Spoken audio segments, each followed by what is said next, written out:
going to give a demonstration today on how to do a cold connection called rivets.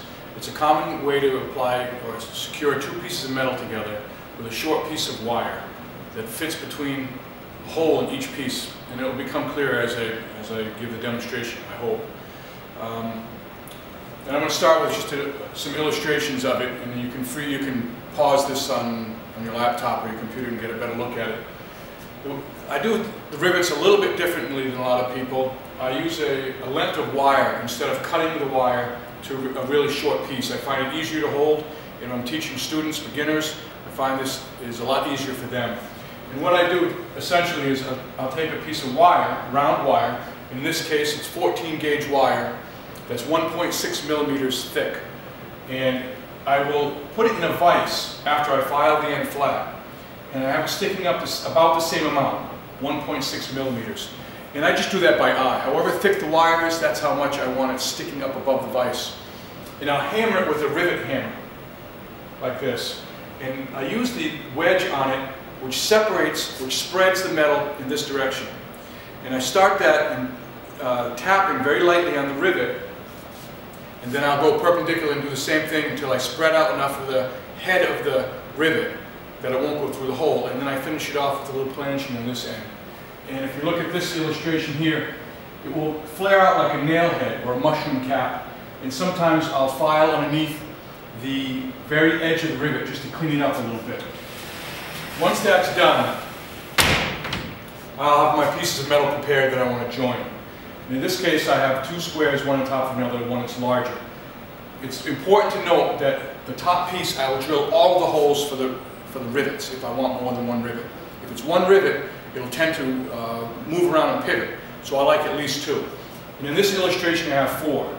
I drill all of the holes in the top plate, only one in the bottom. That's really important because, and you'll see it in this illustration as well, because I can't get all 4 holes to line up on both pieces, or you probably could, but it's very difficult. So what I tend to teach is have students rivet one of those together, and then drill another hole through the top plate into the bottom one, rivet that one, and then once that's done, you can drill all the holes, and rivet to your heart's content, and get them all finished. And when I do a rivet, I slide the piece of wire through the top of the piece, and then I invert it and turn it upside down, and this is a close-up illustration on a steel surface, and then I snip and file the back of the rivet, or the back of the piece, and hammer again with the rivet hammer and flatten it out with a steel surface underneath. That lets me give a little leeway as far as missing the rivet, and I'll hit the back of the piece and not the front. So now I'll give you a demonstration of what that looks like. So here I have just a few of the tools that I need for making rivets. My 14 gauge wire, a drill bit that matches the 14 gauge wire, that's 1.6 millimeters, in a flexible shaft. You can use a drill if you like. A ring clamp in case I find I need it. A small piece of steel, block steel. I also have a planishing table, key for the flexible shaft, jeweler's saw, a center punch. I have some partially made earrings here, wire cutters, flat file, rivet hammer, and I think I'm just about ready to go. I'll try to zoom in so you can get a better look. All right, let's see if we can do a demo here. I'm going to set this steel aside, and I've already pre-snipped a short piece of wire, and I'm going to file the end flap. Set that aside, I'll get back to that. On these earrings, on this top piece, like I mentioned, this is brass and this is copper, and I simply covered this with a Sharpie marker and used a needle burnisher to highlight the edges of those trees.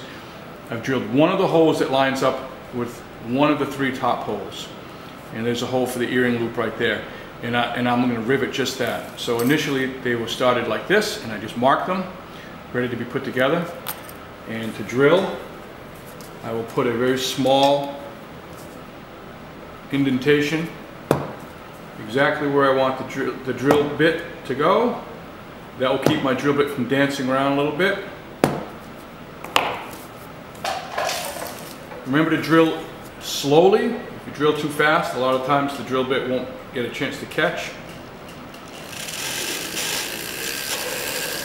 That's for the earring wire. And I'll finish all of those for the rivets, but I'll get back to the rivet right now. So here I have a standard, kind of a commonplace steel vise. You can use a much smaller one. I'll open it up. I like to bend the wire so I can hold it a little bit to the side, and I'm just going to hold it so it's about 1.6 millimeters above the vise jaws, and tighten that very snug, and tap with the rivet hammer to widen and begin that hammerhead, that nail head I should say, not a hammerhead. I'll go perpendicular to that direction, go in between them, and then flip the hammer around to make that look a little nicer, a little neater. Something I'm going to do here that I like to do once in a while is I'm going to take a saw and I'm going to just put a little mark right in the middle of it, saw a line into it, and that's going to give it the effect, or I believe it gives the illusion that it looks like a small screw. So you can modify your rivets in lots of different ways so that it's just a little bit bigger than the wire. That's really all you need, and you can see it. I think you can see it. All right, to continue on with this, I have one rivet already placed, and then I drilled through the brass sheet through the copper sheet to prepare my next hole for the next rivet. I have the rivet head on the wire already pre-prepared with my saw mark in it that makes it look like a screw, and I'm going to fit it through my piece through the front. It should be a nice snug fit, and I can put it over the edge of my metal like that and just try to tap that down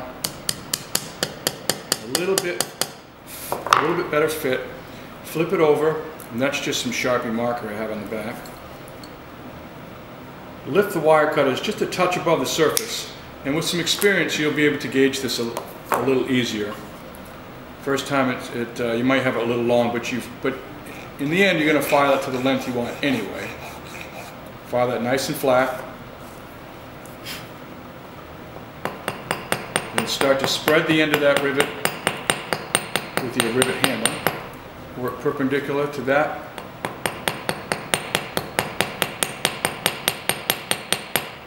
And then flip the hammer over to give it a nice flat finish. And tighten it up. And there's 2 rivets. And I'll put the third one in here. And I'll fast forward that maybe and then show you what that looks like as a finished product in a moment. And here's the finished earring with the sterling silver French loop that I made to put on it. And typically with beginners, I suggest using something like this that I bought at Rio Grande. And they're nice. It's nice to have the pre-made ones. Makes it a little easier for beginners. Hope you enjoyed the riveting demonstration. Happy riveting.